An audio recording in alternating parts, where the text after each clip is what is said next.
Welcome to the Slop Farm. Enjoy the video.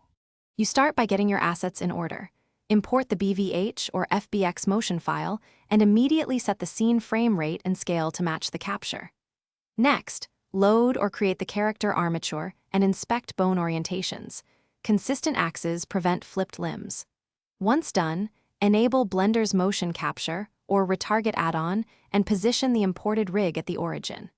Make sure mesh transforms are applied so animation transfers cleanly, and save a new incremental file before you begin retargeting. Now map the mocap skeleton to your character. Either use auto mapping or assign each source bone to its corresponding target bone, focusing on hips, spine, head, and limbs first.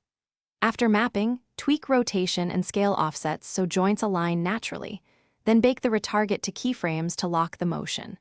Once baked, correct inverse kinematics for feet and hands, fix any sliding by adjusting root motion, and apply filters or the smooth modifier to reduce jitter while preserving nuance. Finish by blending clips with the NLA editor and adding pose corrections for keyframes where the mocap looks off. Layered edits let you preserve original timing. Bake simulated elements or corrective shape keys, then export as FBX or Alembic for the engine or renderer.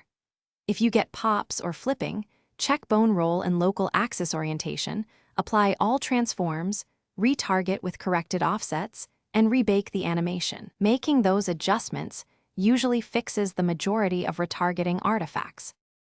Thanks for watching. Consider subscribing if we helped you today.